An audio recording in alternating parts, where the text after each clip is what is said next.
Saludos a todos, queridas y queridos. Hoy les traigo algunos relatos aterradores reales. Si les gusta este tipo de contenido, no olviden dejar su like, suscribirse al canal y comentar desde dónde nos están viendo y qué hora es ahora mismo. Y ahora, vamos con los relatos.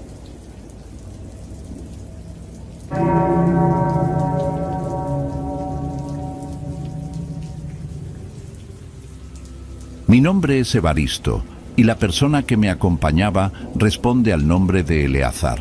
No somos investigadores de lo oculto, ni trabajamos en medios de comunicación, ni tenemos interés en la historia local, más allá de la curiosidad casual que nos llevó a ese lugar.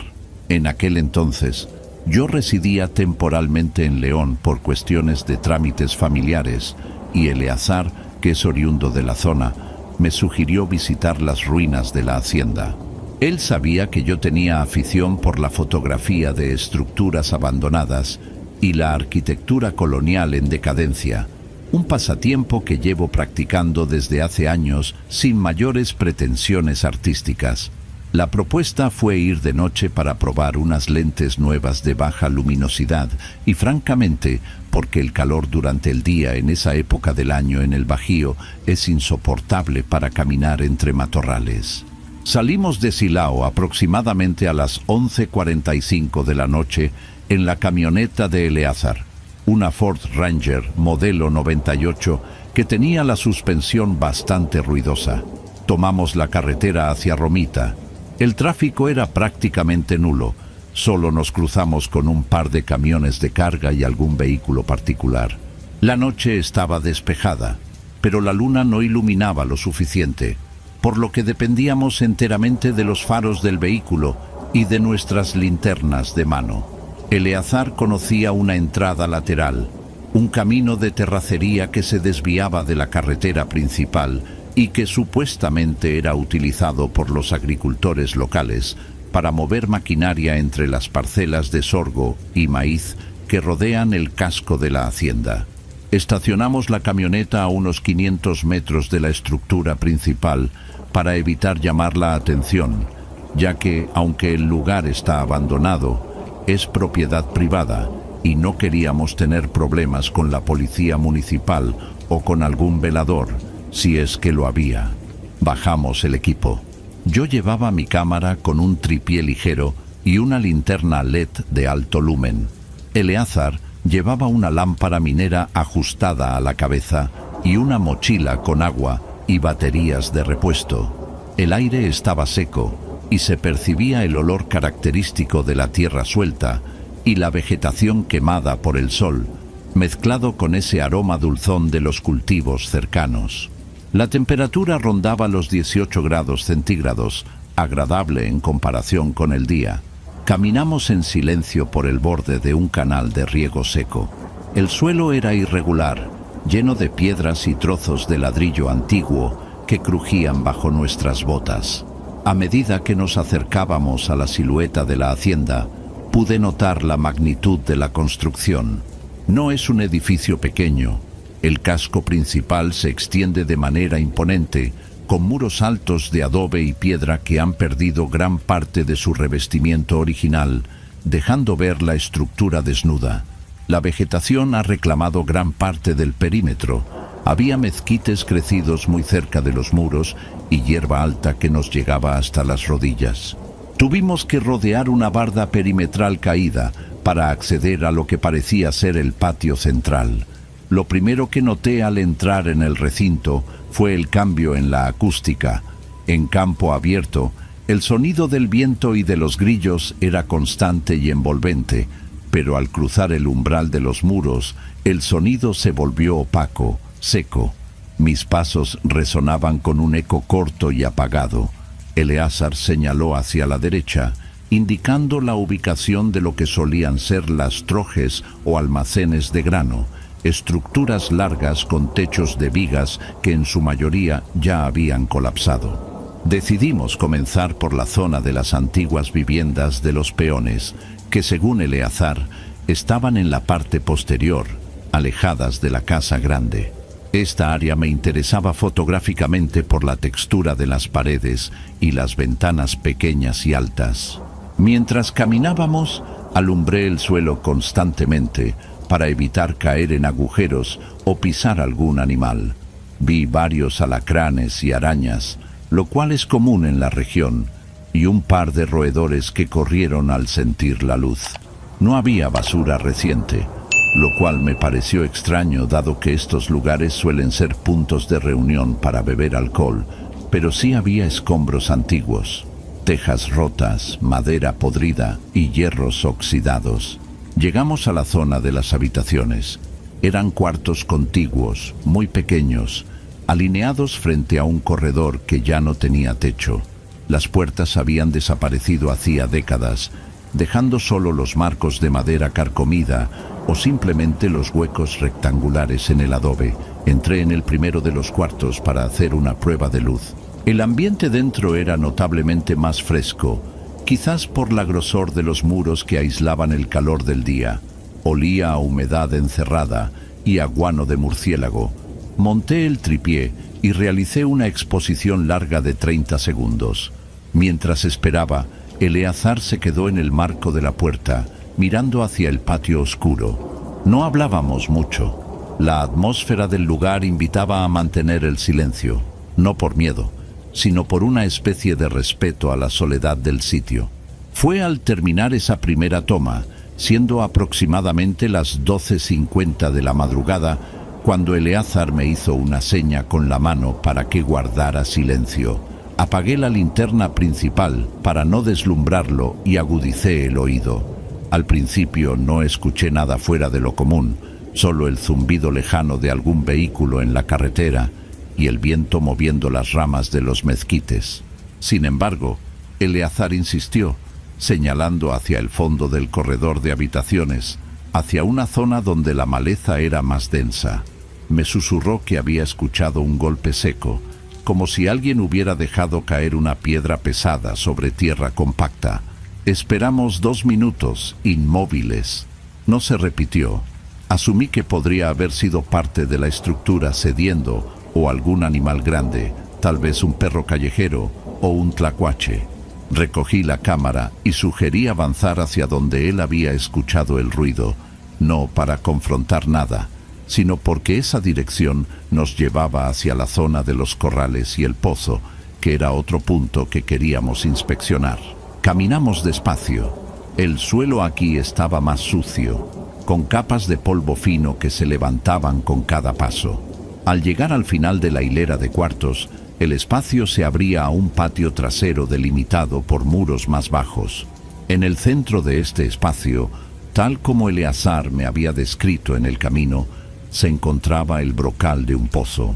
Era una estructura circular de piedra, de aproximadamente 1,5 metros de diámetro, levantada a unos 80 centímetros del suelo. No tenía tapa, aunque había unos tablones podridos tirados a un lado, sugiriendo que en algún momento estuvo cubierto. Nos acercamos con precaución. Alumbrar el interior del pozo reveló que estaba seco, o al menos no se veía agua en los primeros metros. Las paredes del pozo eran de ladrillo rojo, colocados en espiral, y se perdían en la oscuridad absoluta hacia abajo. Tiré una pequeña piedra que encontré en el borde.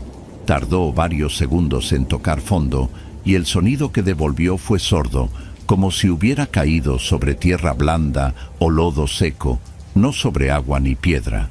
Calculé que tendría una profundidad considerable, tal vez más de 20 o 30 metros.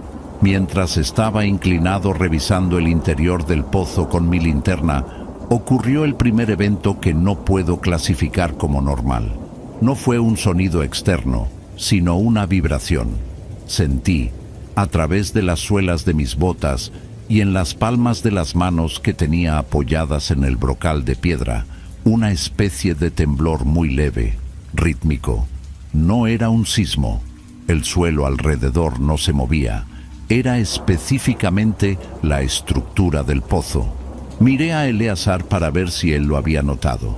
Él estaba a unos 2 metros de mí, alumbrando hacia los corrales. Al ver mi expresión, se acercó.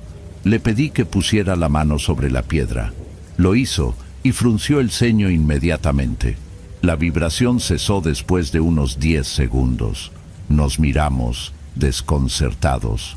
Eleazar comentó que quizás pasaba alguna tubería subterránea o que la carretera transmitía vibraciones por el suelo, aunque la carretera estaba demasiado lejos para provocar algo tan localizado. Decidimos alejarnos un poco del pozo y explorar los corrales adyacentes. Eran estructuras de piedra sin techo, con divisiones donde antiguamente se separaba al ganado. Estábamos revisando una pared que tenía incrustados unos ganchos de hierro forjado cuando escuchamos el primer sonido claramente audible. Vino de la dirección del pozo que acabábamos de dejar. Fue un sonido de arrastre, como si alguien estuviera jalando un costal pesado lleno de arena sobre la tierra seca. El sonido duró unos 3 segundos y se detuvo. Ambos giramos las linternas hacia el pozo simultáneamente. No había nada. El área estaba despejada. No había animales. No había personas. La visibilidad era buena gracias a nuestras luces potentes. No había dónde esconderse en ese radio inmediato de 10 metros. Eleazar sacó una navaja que llevaba en el cinto, un gesto instintivo de defensa, aunque inútil contra algo que no podíamos ver. Me preguntó en voz baja si había alguien más con nosotros. Le respondí que no había visto ningún otro coche ni huellas recientes en el camino. Me armé de valor y caminé de regreso hacia el pozo, con la cámara encendida en modo de video.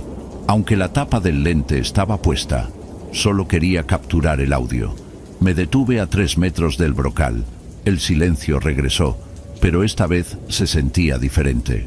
Es difícil de explicar sin caer en subjetividades, pero la presión del aire parecía haber cambiado, como cuando uno está en un avión y se le tapan los oídos. Sentí una presión física en los tímpanos, y entonces comenzó el lamento. No fue un grito repentino que te hace saltar. Empezó como un murmullo bajo, grave, casi imperceptible. Parecía venir de todas partes al mismo tiempo. No tenía una fuente direccional clara. Al principio pensé que era viento colándose por alguna rendija, pero el tono fue subiendo de frecuencia y volumen hasta adquirir una cualidad vocal inconfundible. Era una voz, o algo que imitaba una voz humana, pero el timbre estaba distorsionado, como si pasara a través de un tubo largo y metálico. El sonido se transformó en un alarido prolongado, una vocal A abierta y dolorosa. Lo que me heló la sangre no fue el volumen, que era alto pero soportable, sino la duración. Una persona normal puede gritar durante 5, quizás 8 segundos antes de necesitar aire. Este sonido se mantuvo constante, sin variaciones de tono ni pausas para respirar, durante lo que calculo fueron más de 20 segundos continuos. Y lo peor era la procedencia. Ahora sí podía distinguir que el sonido no venía del fondo del pozo, sino de los muros de los cuartos de los peones que estaban a nuestras espaldas, a unos 15 metros. Era como si las paredes mismas estuvieran emitiendo el sonido, como si los adobes vibraran con esa frecuencia. Eleazar retrocedió varios pasos, visiblemente alterado, y su linterna comenzó a moverse erráticamente mientras buscaba la fuente. El grito se cortó de golpe, sin desvanecerse. El silencio que siguió fue absoluto. Ni siquiera los grillos se escuchaban ya. Mi corazón latía con tal fuerza que podía escucharlo en mis oídos. Mantuve la cámara grabando audio. Le hice una seña a Eleazar para que no corriera. Mi instinto me decía que correr en un terreno irregular y desconocido era peligroso, y además una parte racional de mi cerebro intentaba procesar lo que acababa de pasar. ¿Era un animal? ¿Un puma? Los pumas tienen gritos que parecen humanos, pero no sostienen la nota tanto tiempo y no suenan secos. El sonido que escuchamos carecía de humedad. Era un sonido árido, rasposo. Pasaron unos 30 segundos de silencio total. Luego escuchamos 3 golpes. Toc, toc, toc. claros, distintos, con un intervalo de 1 segundo entre cada uno. Estos sí vinieron del interior del pozo. Sonaron como si alguien golpeara 2 piedras juntas en el fondo. Me acerqué, venciendo el impulso de huir, y apunté la luz directamente hacia abajo. El haz de luz cortó la oscuridad hasta perderse. No vi nada. Nada subía, nada se movía. Pero entonces, desde la oscuridad del agujero, subió un susurro. Fue mucho más claro que el grito anterior.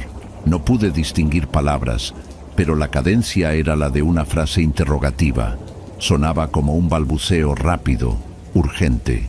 Eleazar, que se había quedado atrás, me gritó: «¡Vámonos, Evaristo! ¡Vámonos ya!». Su voz sonaba quebrada, al borde del pánico. Hice caso. Me di la vuelta y comenzamos a caminar rápidamente hacia la salida, sin correr, pero con pasos largos y firmes. Mientras nos alejábamos del área del pozo y los corrales, la sensación de ser observados se volvió físicamente opresiva. Sentía un hormigueo en la nuca y la espalda. No volteé. Mantenía la vista fija en el suelo iluminado por mi linterna para no tropezar. Al pasar de nuevo frente a la hilera de habitaciones de los peones, el lugar donde habíamos estado hacía unos minutos, escuchamos un estruendo dentro de uno de los cuartos. Sonó como si una pila de ladrillos se derrumbara de golpe. El ruido fue violento y levantó una nube de polvo que salió por la puerta del cuarto y fue visible en el haz de luz de Eleazar.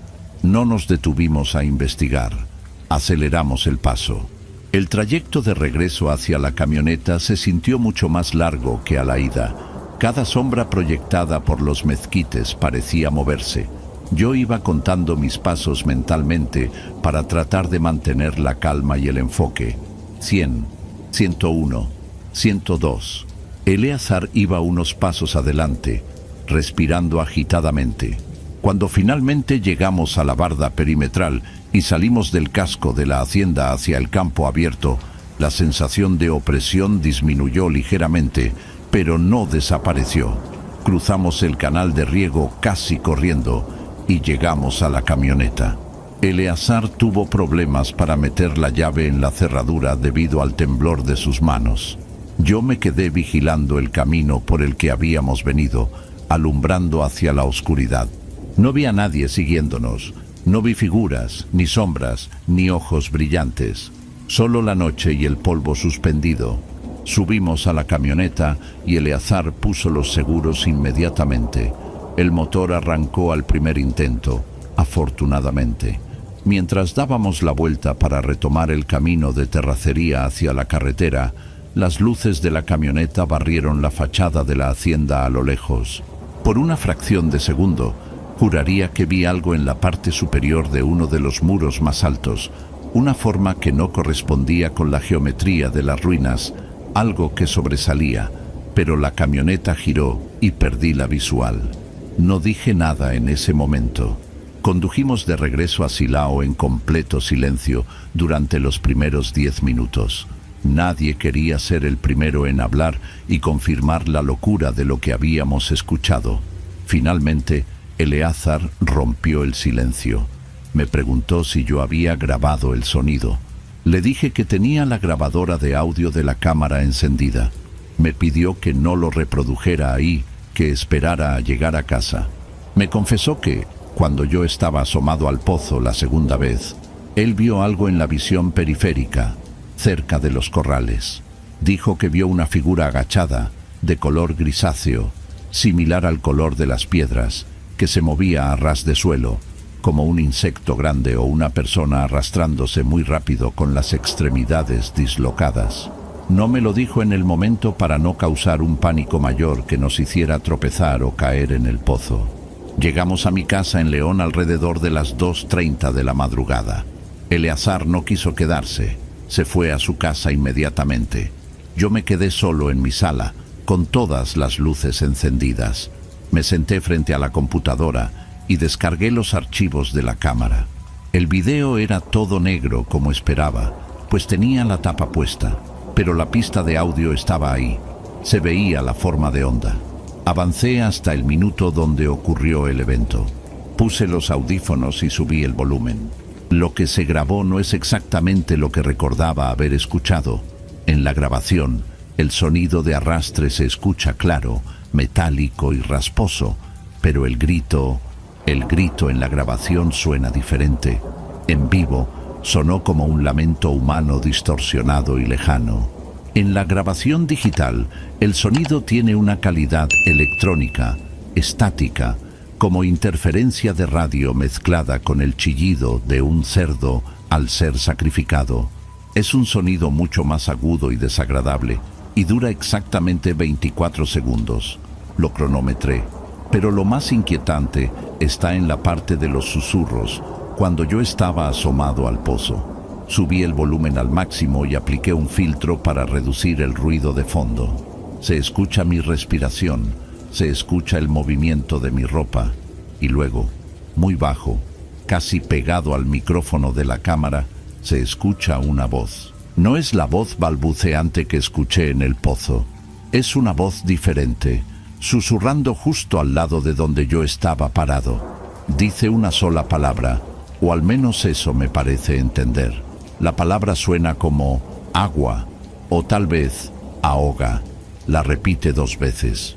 No he vuelto a la ex hacienda de la luz. Eleazar y yo hablamos poco del tema, y con el tiempo dejamos de frecuentarnos tanto. Creo que el recuerdo de esa noche creó una barrera incómoda entre los dos. He revisado foros y buscado información sobre la leyenda del niño y el pozo.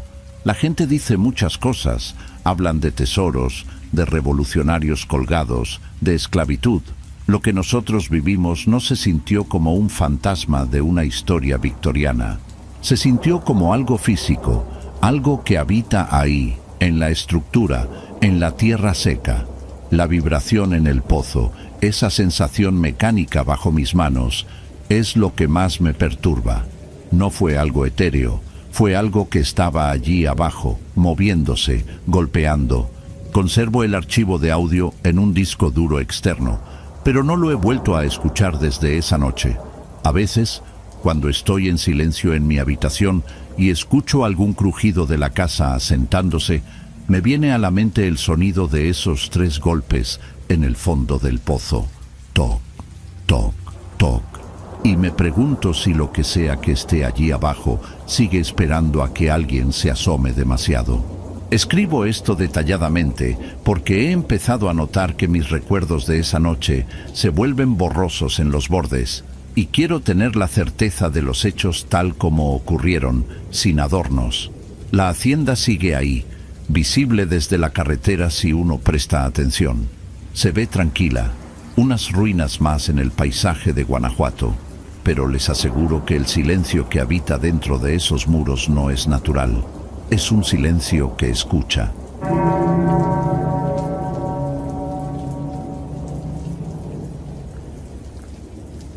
No soy escritor ni pretendo que esto suene a novela, solo quiero dejar constancia de los hechos tal cual ocurrieron en el otoño de 1997, porque mucho se ha dicho en el pueblo y la mayoría son exageraciones de gente que no estuvo ahí.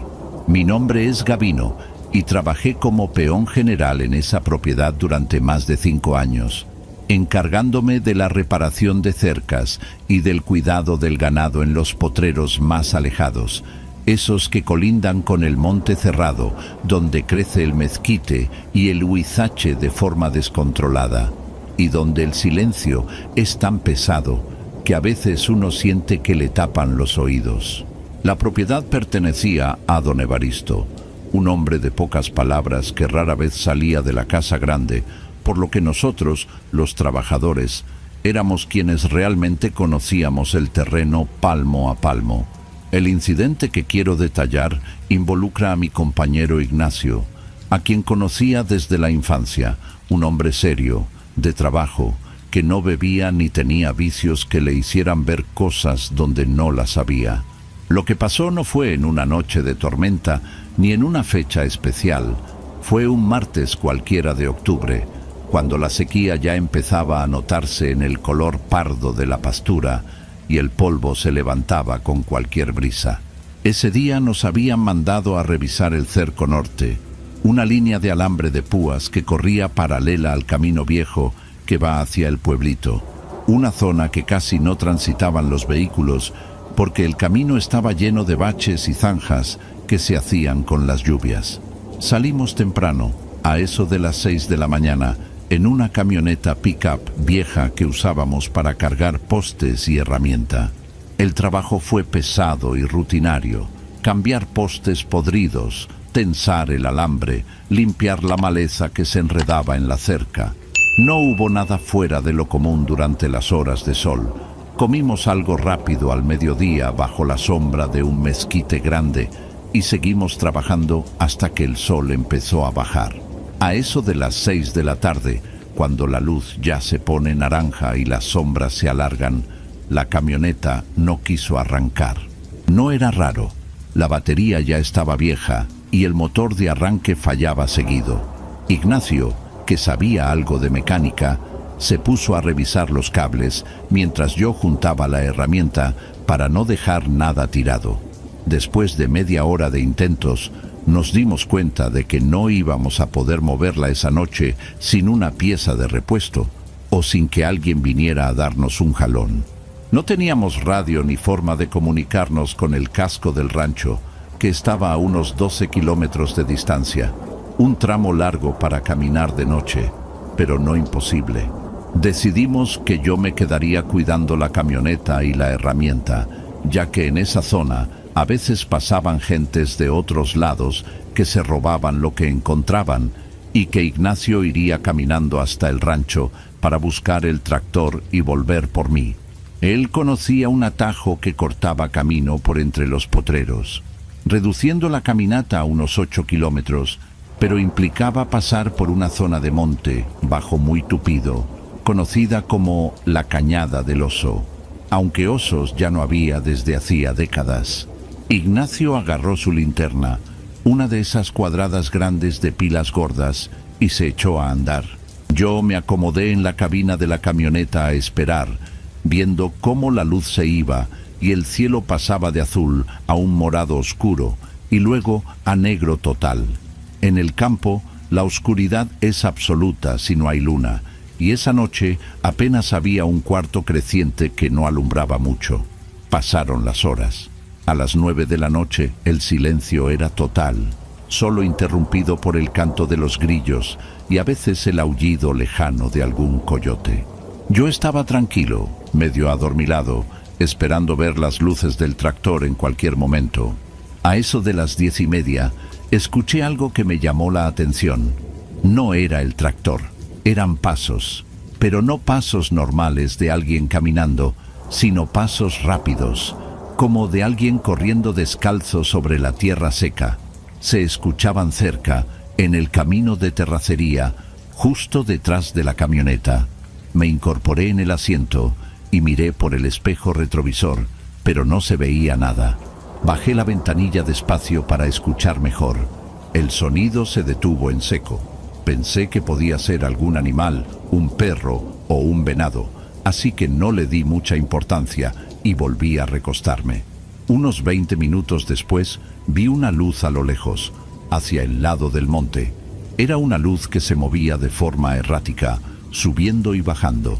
Supuse que era Ignacio que venía de regreso. Tal vez no había podido arrancar el tractor y venía a pie con alguien más.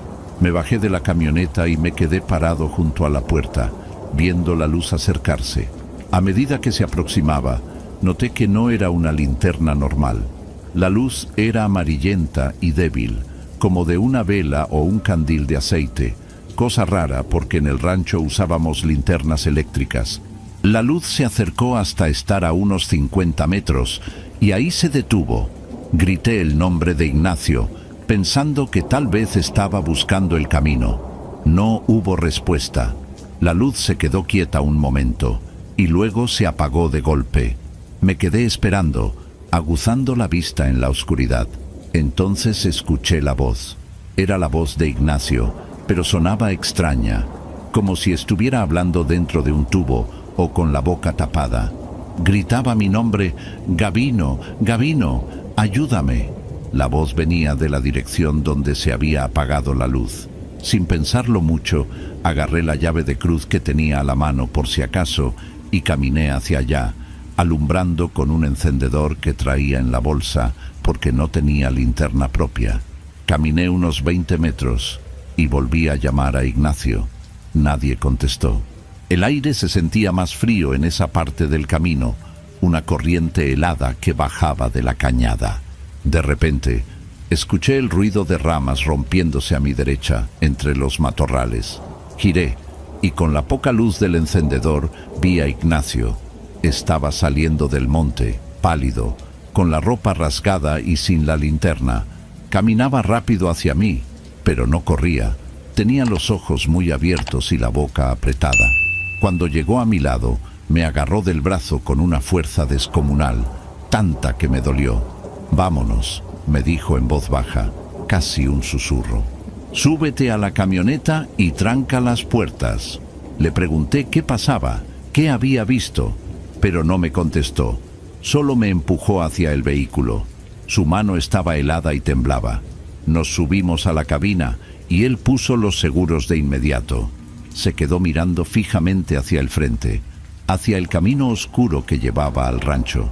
Le ofrecí agua de la garrafa que traíamos, pero no la quiso. Respiraba agitado, como si hubiera corrido kilómetros. Después de un rato de silencio tenso, me contó lo que había pasado.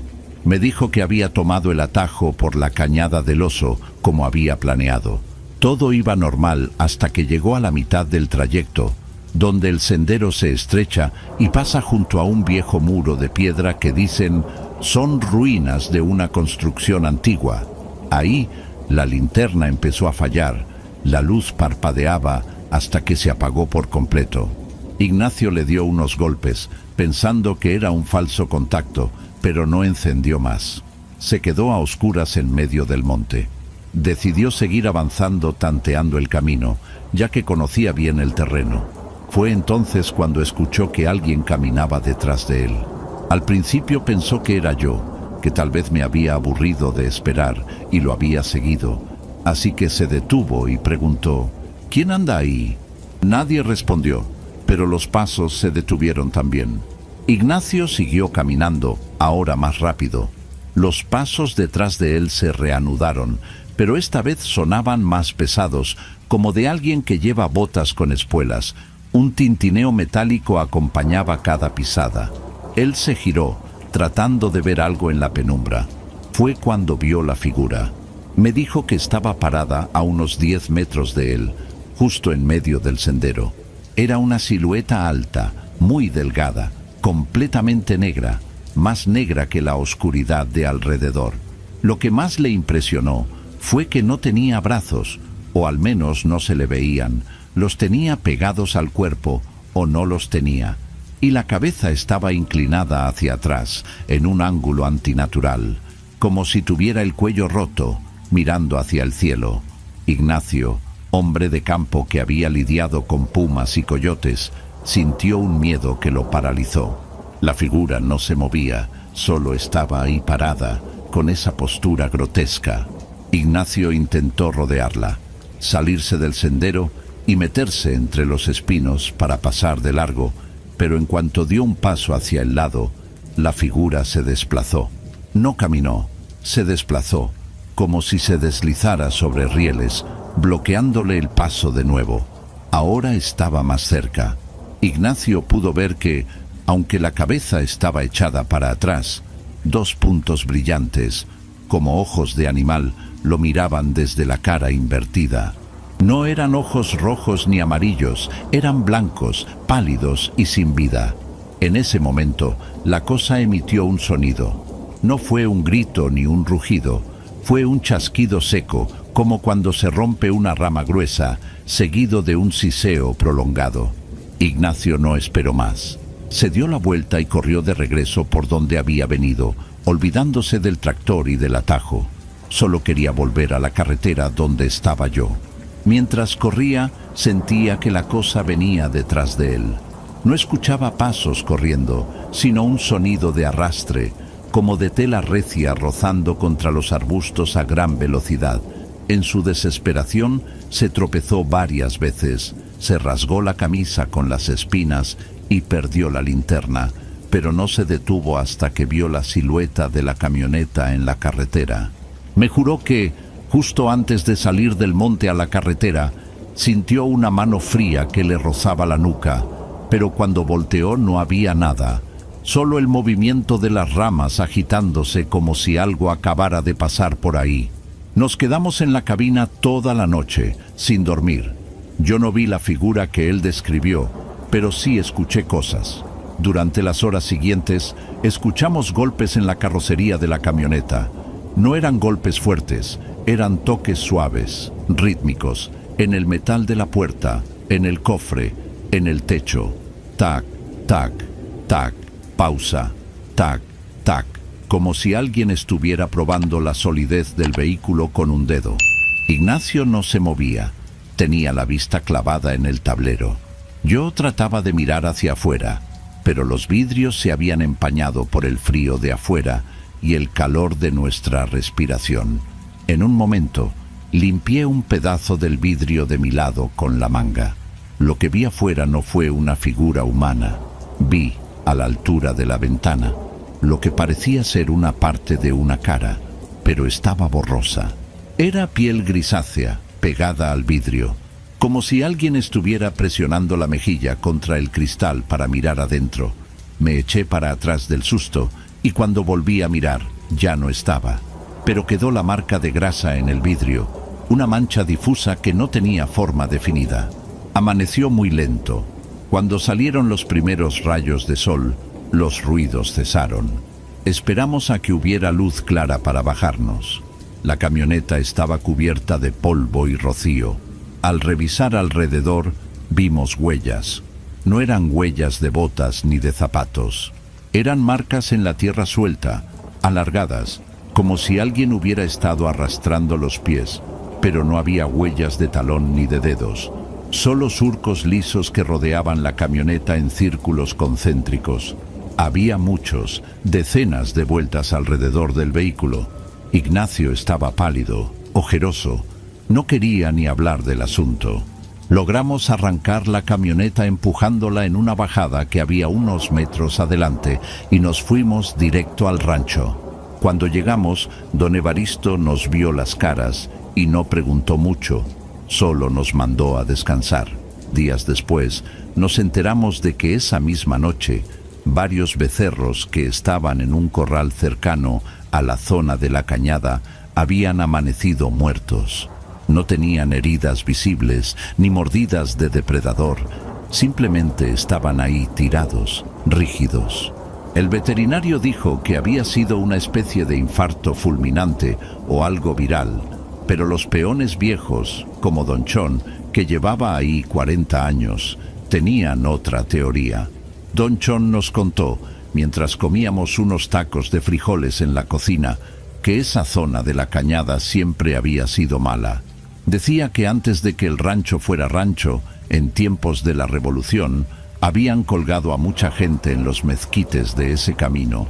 Contaba que el hombre negro, o la sombra quebrada, era una aparición que se veía cada tantos años, siempre anunciando desgracias o sequías largas. Según él, la figura no tenía brazos, porque a los colgados a veces se los amarraban a la espalda, y con el tiempo, al secarse los cuerpos, parecía que no tenían extremidades, y la cabeza hacia atrás. Bueno, eso era por el cuello roto al caer en la soga. Ignacio nunca volvió a ser el mismo. Siguió trabajando en el rancho un par de años más, pero nunca más quiso ir a la zona norte ni quedarse de noche. Se volvió más callado, más receloso. Si le tocaba trabajar tarde, inventaba cualquier excusa para regresar antes de que se metiera el sol. Yo tampoco volví a pasar por ese camino de noche, si podía evitarlo. A veces, de día, cuando pasábamos en el tractor cerca de las ruinas de piedra, sentía una pesadez en el pecho y un zumbido en los oídos que no se quitaba hasta que nos alejábamos. Lo más inquietante ocurrió unos meses después, en enero del 98. Yo estaba encargado de repartir sal en los comederos de ese mismo sector. Fui a mediodía, con el sol en lo alto, para no tener problemas. Al llegar a uno de los comederos, vi algo atorado en el alambre de púas, justo donde Ignacio y yo habíamos estado trabajando aquella tarde. Me acerqué a ver qué era.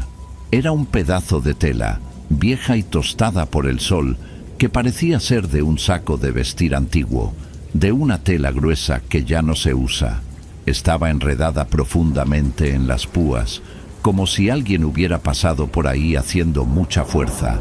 Lo raro es que no había rastro de pisadas alrededor, y el alambre estaba a una altura tal que para engancharse así, la persona tendría que haber medido más de 2 metros o haber estado flotando. Desenganché el trapo con un palo. No quise tocarlo con las manos. Al caer al suelo, se deshizo en polvo casi inmediatamente, como si tuviera 100 años de antigüedad. Hasta la fecha, cuando me encuentro con gente de otros ranchos en la cantina de Nombre de Dios, escucho historias parecidas. Hablan de un jinete que no lleva caballo o de una sombra que corre a la par de las camionetas, pero la descripción que dio Ignacio, la de la cabeza echada hacia atrás y la falta de brazos, esa es la que me hace despertar sudando algunas noches. No sé qué fue lo que vimos o lo que nos acechó esa noche, pero estoy seguro de que no era de este mundo, y lo peor es la certeza de que esa cosa sigue ahí, en la cañada del Oso, esperando a que otro incauto se le ocurra pasar de noche o se le averíe la camioneta en el lugar equivocado. El rancho cambió de dueños hace poco. Fraccionaron una parte, pero esa zona del monte la dejaron igual. Dicen que porque el terreno es muy pedregoso y no sirve para siembra, pero yo creo que los nuevos dueños también sintieron algo, esa vibra de que ahí no se debe entrar, de que esa tierra ya tiene dueño y no es un ser humano. Hace poco volví a pasar por la carretera principal que cruza cerca de allí. Iba con mi hijo, que ya maneja. Eran como las 7 de la tarde. Le pedí que no se detuviera por nada del mundo hasta pasar el crucero de El Jagüey. Él se rió y me dijo que eran cuentos de viejos. No le dije nada, solo apreté la manija de la puerta y miré hacia el monte, hacia esa mancha oscura de vegetación que se ve a lo lejos. Por un segundo, me pareció ver entre los mezquites secos una figura alta y delgada, inmóvil, mirando hacia la carretera. Quizás fue mi imaginación o el juego de luces del atardecer, pero sentí el mismo frío en la nuca que sentí aquella noche de 1997. No hay explicación lógica para el miedo que se te mete en los huesos cuando sabes que hay cosas ahí afuera que no respetan las leyes de la naturaleza, cosas que observan y esperan con una paciencia eterna. Esa es mi experiencia, simple y llana, sin adornos. Créanlo o no, pero si andan por Durango y ven un camino viejo de terracería que se mete al monte sin razón aparente, mejor sigan de largo. La vida en el rancho siguió, pero el ambiente cambió sutilmente. Los perros, que antes correteaban libres por todos lados, empezaron a evitar el lado norte de la propiedad. Se quedaban echados cerca de la casa grande y si uno intentaba llevarlos hacia los potreros de aquel lado, se ponían tiesos, metían la cola entre las patas y gruñían bajo, mirando hacia la nada. Don Evaristo trajo un cura una vez para bendecir los campos, dizque para la buena cosecha, pero todos sabíamos que era por lo que se contaba. El cura echó agua bendita y rezó, pero cuando llegó a la linde con la cañada, se puso pálido, se persignó rápido y dijo que ahí terminaba su labor, que ese pedazo de tierra estaba muy cargado. No explicó cargado de qué, pero no hizo falta. Recuerdo otra ocasión, ya para el año 2000, poco antes de que yo dejara el trabajo en El Jagüey para irme a la ciudad. Había entrado un peón nuevo, un muchacho joven llamado Rutilio, que venía de la sierra y se creía muy valiente. Se burlaba de las historias de Ignacio y de mis advertencias. Decía que eran supersticiones de gente ignorante. Una tarde se le hizo fácil apostar con otros trabajadores a que él podía ir y traer una rama de un árbol específico que crecía justo en el centro de las ruinas de piedra en la cañada, de noche. Nadie aceptó la apuesta. Le dijimos que no fuera tonto, pero el orgullo de la juventud es necio. Rutilio se fue solo, a pie, apenas cayó el sol. Nosotros nos quedamos en las barracas, jugando baraja, esperando a que volviera con el rabo entre las patas o con su famosa rama. Pasaron las horas y Rutilio no regresaba. A la 1 de la mañana, don Evaristo se enteró y se puso furioso. Nos mandó a buscarlo.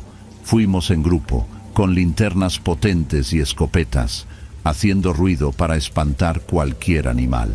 Encontramos a Rutilio cerca del muro de piedra. No estaba herido físicamente, pero estaba en posición fetal, acurrucado contra las piedras, temblando de una manera que hacía castañetear sus dientes tan fuerte que se escuchaba a metros. Tenía la mirada perdida, las pupilas dilatadas al máximo. No hablaba. Tuvimos que cargarlo entre dos para regresarlo al rancho. Estuvo 3 días en cama, con fiebre alta, delirando. En sus delirios gritaba cosas sin sentido. Hablaba de los que cuelgan, de ojos blancos, y repetía una y otra vez: no me toques, no me toques. Cuando se recuperó la lucidez, no recordaba nada de lo que había visto. Dijo que llegó al muro, escuchó un zumbido y luego se despertó en la cama. Pero Rutilio cambió. Se le acabó la bravuconería. A la semana recogió sus cosas y se fue sin cobrar la quincena completa. Dijo que se regresaba a su tierra, que el aire de ahí le hacía daño. Nunca supimos qué vio realmente, pero la mirada que tenía cuando lo encontramos era la de alguien que se asomó al abismo y el abismo le devolvió la mirada. Esas tierras tienen memoria, una memoria antigua y rencorosa. No es solo el fantasma de un colgado o una sombra. Es como si el lugar mismo estuviera enfermo, impregnado de dolor y violencia de tiempos pasados. A veces pienso que Ignacio tuvo suerte de que la cosa solo lo asustara. Otros, como dicen las leyendas viejas, no corrieron con la misma suerte y simplemente desaparecieron, tragados por el monte, pasando a formar parte de esa colección de sombras que habitan la cañada. Yo ya estoy viejo y vivo tranquilo en la capital, lejos del silencio del campo, que a veces es demasiado ruidoso con sus secretos. Pero nunca olvidaré la sensación de estar encerrado en esa camioneta, escuchando esos golpecitos tac, tac, tac, sabiendo que afuera, a solo unos centímetros de vidrio y lámina, había algo que no respiraba, algo que esperaba pacientemente en la oscuridad. Esa fue mi vivencia en el rancho El Jagüey, y es la razón por la que siempre le digo a mis nietos: respeten los lugares solos, respeten la noche, porque uno nunca sabe quién o qué es el verdadero dueño de esos caminos olvidados.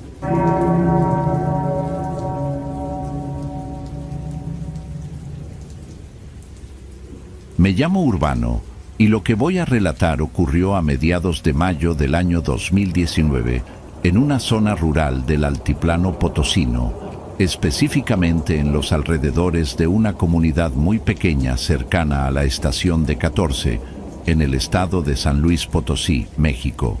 No soy escritor ni me dedico a investigar fenómenos extraños.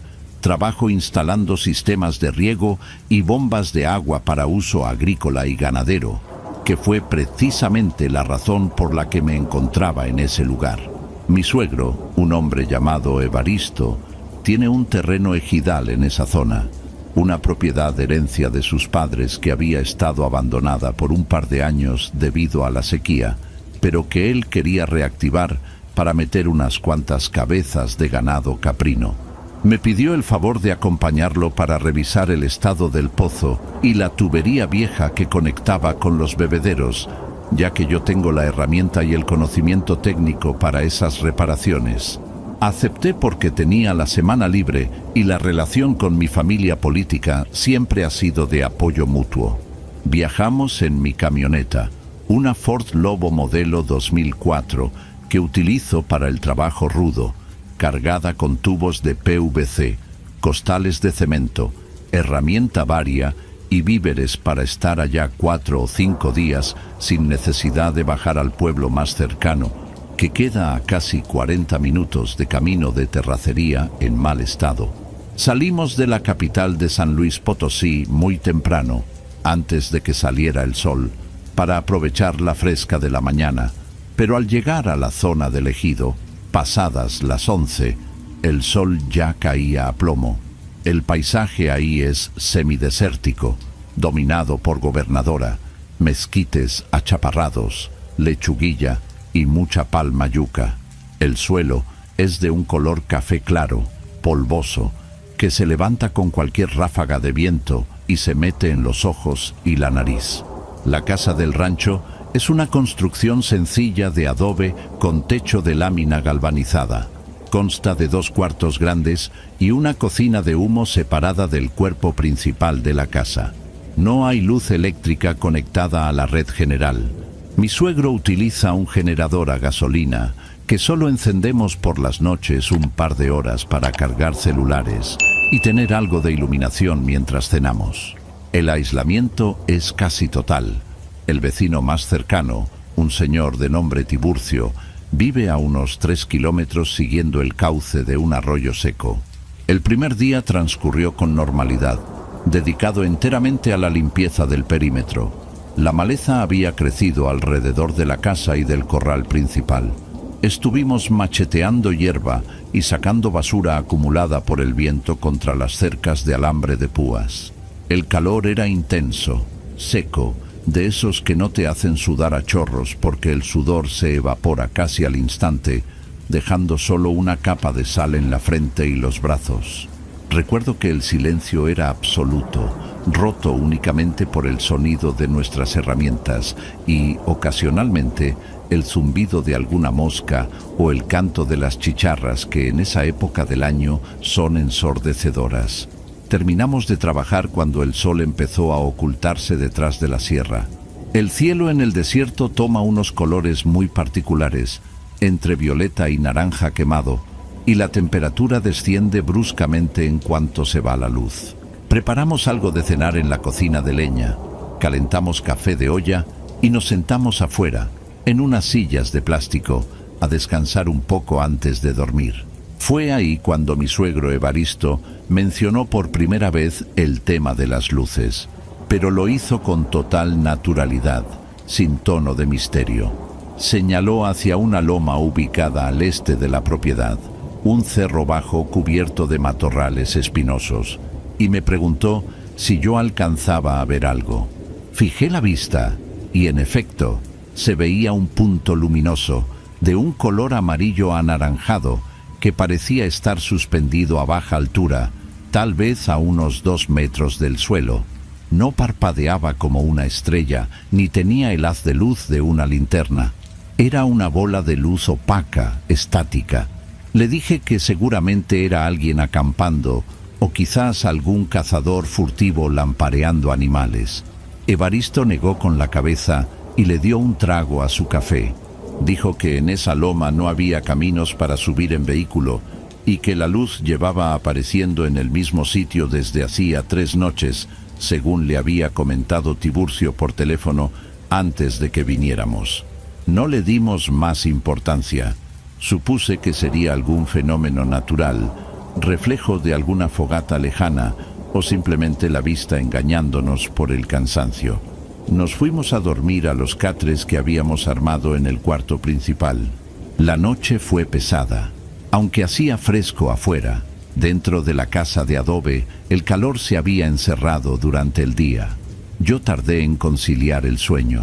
Escuchaba los ruidos propios de la estructura enfriándose, los crujidos de las vigas de madera y el viento golpeando las láminas del techo. Cerca de las 2 de la mañana, me despertó un sonido distinto.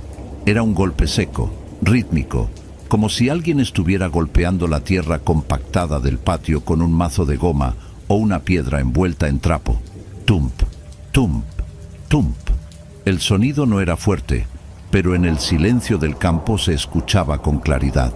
Me quedé quieto en el catre aguzando el oído. Los perros del rancho vecino, a kilómetros de distancia, ladraban con insistencia. El sonido de los golpes se detuvo después de unos minutos y no volvió a escucharse. Pensé que tal vez algún caballo o burro se había escapado de algún corral cercano y andaba rondando la casa, golpeando el suelo con los cascos al caminar. Al día siguiente nos levantamos a las 6 para aprovechar la mañana. Mientras desayunábamos gorditas que habíamos traído de la ciudad, salí a revisar el patio buscando huellas del animal que había escuchado en la noche. El suelo alrededor de la casa es de tierra suelta y polvo fino, por lo que cualquier pisada queda marcada. Di una vuelta completa a la construcción. No encontré huellas de cascos de caballo, ni de vaca, ni de burro. Lo único que vi, y que me pareció extraño pero no alarmante en ese momento, fueron unas marcas circulares de unos 10 centímetros de diámetro, hundidas en la tierra. Eran pares de marcas, separadas por unos 30 centímetros una de la otra, como si alguien hubiera estado caminando con zancos o con unos bastones muy gruesos. Las marcas daban una vuelta errática cerca de la ventana del cuarto donde dormíamos, y luego se perdían hacia el monte, en dirección a la nopalera vieja que delimita el terreno por la parte trasera. No le comenté nada a Evaristo para no perder tiempo con especulaciones y nos pusimos a trabajar en la bomba de agua. El trabajo fue duro. Tuvimos que sacar la tubería vieja, que estaba completamente oxidada y llena de sarro, y reemplazarla por la nueva. Eso implicó cavar una zanja de medio metro de profundidad a lo largo de 50 metros bajo el sol del mediodía. Mis manos terminaron ampolladas a pesar de los guantes. Para la tarde yo me sentía agotado físicamente. Comimos tarde, ya pasadas las 4, y decidimos que el resto de la tarde lo dedicaríamos a reparar una cerca caída en la parte posterior del terreno, justo donde empieza la nopalera densa. Esa zona del rancho es más fea, la vegetación es más cerrada y hay muchas chollas, que son unos cactus llenos de espinas muy finas que se pegan a la ropa apenas las rozas. Mientras Evaristo tensaba el alambre de púas, yo me alejé unos metros para buscar piedras grandes que sirvieran para calzar los postes de madera que estaban flojos. Me adentré un poco entre los nopales. El aire ahí olía distinto, como a cobre o a fierro viejo, mezclado con el olor dulce de las tunas maduras que caen al suelo y se fermentan. Fue entonces cuando vi algo que me llamó la atención. En un pequeño claro entre dos mezquites grandes, la tierra estaba quemada. Era un círculo perfecto de ceniza negra, de más o menos 1 metro de diámetro. No había restos de leña ni de carbón, solo la tierra calcinada y endurecida, como si le hubieran aplicado un soplete industrial directamente al suelo. Me agaché para tocar la tierra. Estaba fría, así que la quemadura no era reciente de ese día. Lo raro era que la hierba seca alrededor del círculo estaba intacta. Si hubiera sido una fogata mal apagada, el fuego se habría extendido rapidísimo con lo seco que estaba el pasto. Esto parecía una marca deliberada, controlada. Llamé a Evaristo para que lo viera. Él se acercó, se quitó el sombrero para secarse el sudor y miró el círculo con el ceño fruncido. No dijo nada al principio, solo pateó un poco la tierra quemada con la punta de su bota. Luego murmuró algo sobre gente ociosa y me dijo que mejor nos apuráramos a terminar la cerca antes de que oscureciera. Noté que su actitud cambió, se volvió más callado, más serio, y trabajaba con más prisa, mirando de reojo hacia el monte cada tanto. Terminamos la cerca cuando ya el sol se había metido y la luz era grisácea y difusa. Regresamos a la casa caminando rápido. Esa segunda noche, el ambiente se sentía pesado. No corría ni una gota de aire. Cenamos casi en silencio. Evaristo sacó una botella de mezcal y se sirvió un trago largo, cosa que rara vez hace. Me ofreció, pero yo preferí tomar agua. Antes de apagar el generador, Evaristo atrancó la puerta principal con una silla y revisó que las ventanas estuvieran bien cerradas.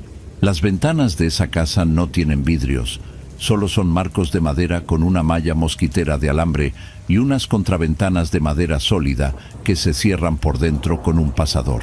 Me pareció una precaución exagerada, ya que ahí no hay robos, pero respeté su decisión. Nos acostamos. Me desperté de golpe. No supe qué hora era, pero la oscuridad era total. Tenía muchas ganas de orinar. Intenté aguantarme para no tener que salir, ya que el baño es una letrina que está afuera, a unos 20 metros de la casa, pero la necesidad era mucha. Busqué mi linterna de mano, una LED recargable que alumbra bastante. Me puse las botas sin atarlas y quité el pasador de la puerta con mucho cuidado para no despertar a mi suegro. La bisagra chilló un poco, pero él seguía roncando suavemente. Salí al patio. El aire estaba fresco y el cielo despejado, lleno de estrellas. No había luna, así que fuera del haz de mi linterna todo era una boca de lobo. Caminé hacia la letrina, hice lo que tenía que hacer y emprendí el regreso a la casa. A mitad de camino me detuve. Escuché otra vez el sonido de la noche anterior. Tump, tump, tump. Venía de la parte trasera de la casa, hacia donde habíamos estado reparando la cerca, cerca de la nopalera. Esta vez el sonido era más rápido, como si alguien estuviera corriendo o trotando. Apunté la linterna hacia esa dirección. El haz de luz blanca cortó la oscuridad, iluminando los arbustos secos y los postes de la cerca. No vi nada al principio. Moví la luz de un lado a otro, barriendo el terreno. Entonces, el sonido se detuvo en seco. Bajé un poco la luz hacia el suelo y fui subiendo lentamente. A unos 30 metros de donde yo estaba, justo al borde de donde empieza la vegetación densa, vi algo que mi cerebro tardó varios segundos en procesar. Había 2 piernas humanas paradas entre la hierba seca. Solo las piernas. Estaban desnudas, de un color pálido, grisáceo, como la piel de un pollo crudo. Eran piernas delgadas, fibrosas, con las rodillas nudosas y sucias de tierra. Los pies eran grandes, con los dedos extendidos y las uñas negras y largas aferrándose al suelo. Lo más perturbador no era que estuvieran solas, sino el corte. Donde debería comenzar la cintura, la carne terminaba abruptamente en un muñón irregular, de color oscuro, como carne seca o cauterizada. No había sangre, no había vísceras colgando. Era un corte limpio, seco, y estaban ahí, paradas, estáticas, con los pies apuntando hacia mí. Sentí un hueco en el estómago y se me erizó la piel de la nuca. Mi primera reacción lógica fue pensar que era un maniquí, una broma macabra de alguien, pero entonces la pierna izquierda se levantó. Se flexionó la rodilla con un movimiento antinatural, espasmódico, y dio un paso hacia adelante. Luego la derecha. Tump. El sonido que hacían al pisar era pesado, sólido. No era plástico hueco, era peso muerto golpeando la tierra. Me quedé paralizado. La linterna me temblaba en la mano, haciendo que las sombras de los nopales bailaran alrededor de esas extremidades. Las piernas dieron otro paso hacia mí, y luego otro, empezando a ganar velocidad. El movimiento era grotesco, un balanceo exagerado, porque no había un torso que mantuviera el equilibrio. Sin embargo, no se caían. Venían directo hacia mí. El miedo me golpeó como una descarga eléctrica y reaccioné. Retrocedí un par de pasos y me tropecé con una piedra, cayendo de espaldas.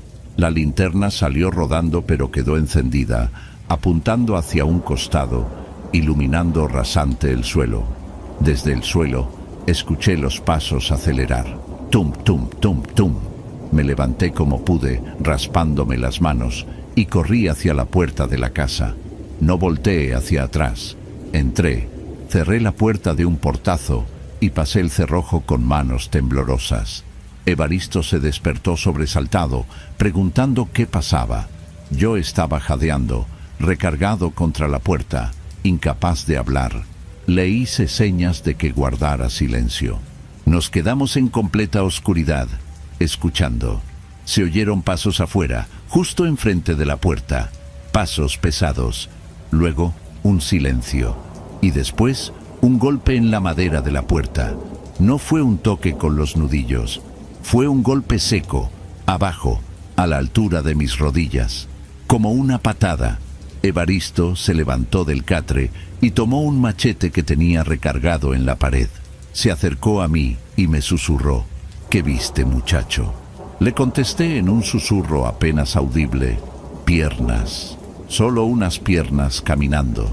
Evaristo no se burló, ni me cuestionó. Su cara se endureció y asintió levemente. «Aléjate de la puerta», me dijo. Nos retiramos hacia el centro del cuarto. Los golpes continuaron por unos minutos, rodeando la casa. Se escuchaban en la pared lateral, luego en la trasera. Lo que sea que fuera eso, estaba buscando por dónde entrar. De repente, todo se detuvo. El silencio volvió a caer sobre el rancho, pero era un silencio tenso, eléctrico. Pasaron 10, tal vez 15 minutos. Yo empezaba a calmar mi respiración, pensando que la cosa se había ido. Fue entonces cuando escuchamos el zumbido. Era un sonido grave, vibrante, que parecía venir de arriba, como el sonido de un transformador eléctrico mal funcionando, pero mucho más fuerte. La luz anaranjada empezó a filtrarse por las rendijas de las contraventanas de madera y por debajo de la puerta. Una luz intensa que parpadeaba. El zumbido se hizo más agudo, similar al de una turbina o un silbido de viento fuerte encajonado. Evaristo me jaló hacia el suelo. «¡Al suelo! ¡No mires!», me ordenó. Sentimos un golpe en el techo. Las láminas de zinc vibraron violentamente, como si algo muy pesado hubiera caído encima. El calor dentro del cuarto aumentó de golpe. Se sentía como si hubieran prendido una hoguera justo encima de nuestras cabezas. El olor a azufre y a pelo quemado penetró en la habitación, un hedor nauseabundo que me hizo toser. Escuchamos algo arrastrarse por las láminas, el chirrido de garras o uñas rasguñando el metal. El zumbido era tan fuerte que me dolían los oídos. La luz naranja iluminaba las vigas del techo a través de los pequeños agujeros de los clavos, proyectando haces de luz que se movían frenéticamente. Estuvimos así no sé cuánto tiempo, tal vez 1 hora, tal vez menos. El ente caminaba por el techo, iba y venía. Se detenía justo encima de donde estábamos nosotros. Se escuchaban ruidos guturales, como graznidos mezclados con la respiración ronca de una persona enferma. Yo rezaba mentalmente, apretando los ojos. Evaristo mantenía el machete en la mano, con la vista fija en el techo. Finalmente, cerca del amanecer, escuchamos un grito. Fue un alarido agudo, humano pero distorsionado, que se alejó rápidamente hacia el cielo, acompañado por el sonido de viento cortado. El zumbido desapareció y la temperatura empezó a bajar. Nos quedamos en el suelo hasta que vimos la luz del sol entrar claramente por las rendijas. Solo entonces Evaristo se levantó, abrió la puerta con cautela y salió. Yo salí detrás de él. El patio estaba tranquilo. Fui a ver el techo.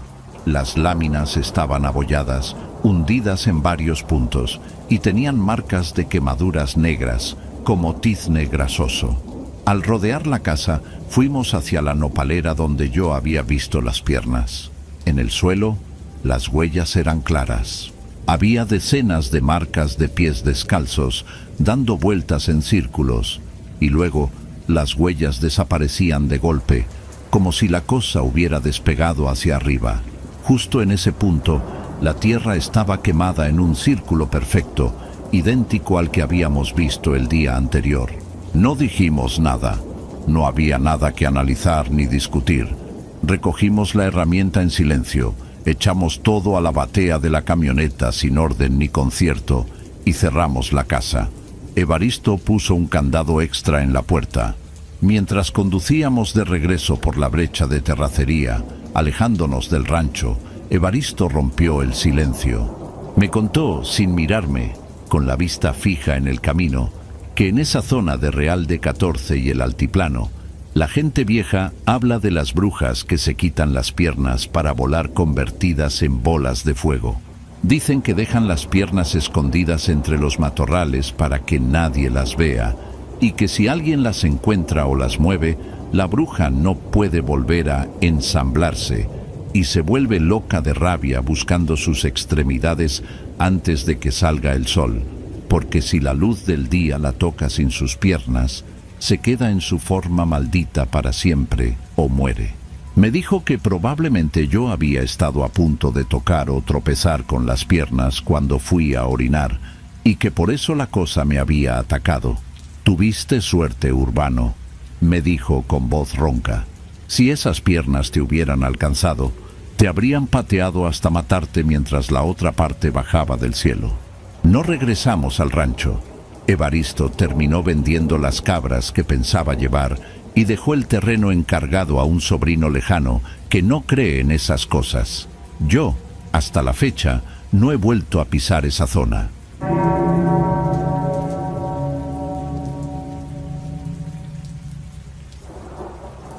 Esto pasó hace unos 8 meses en el estado de Durango, México. No voy a dar la ubicación exacta del rancho por respeto a la gente que sigue viviendo allí y porque, sinceramente, no quiero que nadie vaya a meterse a ese lugar por curiosidad morbosa. Créanme, no quieren estar ahí cuando baja el sol. Solo diré que es una zona árida, cerca de lo que llaman el Bolsón de Mapimí, donde el silencio es tan absoluto que te zumban los oídos y el calor del día se convierte en un frío seco y cortante en la madrugada. Mi nombre es Bastián, soy arquitecto, tengo 34 años y toda mi vida he sido un tipo de ciudad. Crecí en Guadalajara, entre el ruido del tráfico y la gente. Soy escéptico por naturaleza, o al menos lo era. Para mí, si algo hace ruido, es porque algo lo provocó. Si algo se mueve, es por la física. No creo en brujas, ni en demonios, ni en nada de eso. Fui a Durango porque mi tío abuelo, un señor llamado Edelmiro, al que apenas vi 2 veces en mi vida, falleció sin dejar hijos, y por una serie de rebotes legales en la familia, me tocó a mí encargarme de la propiedad. La idea era simple: ir, evaluar el estado de la casa, una construcción vieja de adobe y ladrillo, hacer un inventario, limpiar un poco y ponerla en venta. Pensé que sería cosa de 2 o 3 semanas. Me llevé mi laptop, mis herramientas de medición y a Dante, mi pastor alemán, que es mi única compañía real desde que me divorcié. Llegué un martes por la tarde. El lugar, al que llamaré Rancho Los Cardos, está a unos 40 minutos de la carretera principal, metido por un camino de terracería que parece no acabar nunca. El polvo es omnipresente. Es una tierra fina, rojiza, que se te mete en los poros, en la ropa, en la comida. La casa era grande, de techos altos con vigas de madera oscura y paredes gruesas que mantenían el interior fresco a pesar del sol abrasador de afuera. No había luz eléctrica directa de la red, sino un sistema de generadores y paneles solares viejos que funcionaban cuando querían. El agua venía de un pozo. Los primeros 3 días fueron normales, incluso agradables. Me dediqué a limpiar, sacar muebles apolillados y revisar la estructura. Dante estaba feliz, corriendo detrás de lagartijas y olfateando cada rincón del terreno. El único vecino cercano estaba a unos 2 kilómetros, un señor mayor llamado Anselmo, que cuidaba unas pocas cabezas de ganado y vivía con su esposa. Fui a presentarme el segundo día, solo por cortesía. Anselmo era un hombre de pocas palabras, piel curtida como cuero viejo y ojos que parecían haber visto demasiado sol. Cuando le dije que me quedaría unas semanas en la casa de Edelmiro, se quedó callado un momento, escupió al suelo y solo me dijo: «Cierre bien las trancas de noche, muchacho, y si oye algo en el camino, no se asome, el desierto engaña». Pensé que se refería a coyotes o quizás a gente mala, narcos o ladrones, así que no le di mucha importancia. Tenía a Dante y un machete viejo que encontré en la bodega. Eso me bastaba. El terror no empezó de golpe. No hubo portazos ni voces guturales. Empezó con el sonido. Fue la cuarta noche. Yo estaba en la sala principal, que usaba como oficina improvisada, revisando unos planos bajo la luz amarillenta de una lámpara de baterías. Serían las 2 de la mañana. El silencio afuera era total. Ese tipo de silencio del desierto donde puedes escuchar tu propia sangre circulando. De repente, Dante, que dormía a mis pies, levantó la cabeza. Las orejas se le pusieron tiesas, girando como antenas parabólicas hacia la puerta principal, que era de madera maciza y daba hacia el camino de tierra que cruzaba frente a la propiedad. Al principio no oí nada, luego, muy a lo lejos, lo capté. Era un sonido rítmico. Cloc, cloc, cloc, lento, pesado y acompañado de un rechinido agudo, constante, como de metal oxidado rozando contra madera seca, o como si algo muy pesado estuviera siendo arrastrado sin lubricación. ¡Ic! ¡Cloc! ¡Ic! ¡Cloc! Mi cerebro racional buscó explicaciones inmediatas. ¿Un camión viejo? No, el sonido no era de motor. No había rugido de combustión. Era tracción animal o manual. ¿Una carreta? ¿Quién diablos anda en carreta a las 2 de la mañana en medio de la nada, en pleno 2024? Pensé en Anselmo, tal vez moviendo forraje, pero el sonido venía del lado opuesto a su rancho, desde el fondo del camino que se perdía en los cerros. Me levanté y fui a la ventana. Las ventanas tenían postigos de madera por dentro, así que abrí una rendija con cuidado. La luna estaba en cuarto menguante, daba muy poca luz. No se veía nada más que las siluetas retorcidas de los mezquites y la línea pálida del camino. El sonido seguía, acercándose. Era exasperantemente lento. Lo que me llamó la atención fue la textura del sonido. No sonaba como neumáticos de caucho sobre tierra. Sonaba como madera y hierro, como algo rígido rompiendo las piedras del camino. Dante empezó a gruñir. No era su ladrido de alerta habitual, ese que usa cuando llega el repartidor de gas. Era un gruñido bajo, profundo, que le vibraba en el pecho. Tenía el pelo del lomo erizado. Le puse la mano en la cabeza para calmarlo, pero el perro estaba tenso como una cuerda de violín. El sonido se acercó hasta que pareció estar justo frente a la casa, en el camino.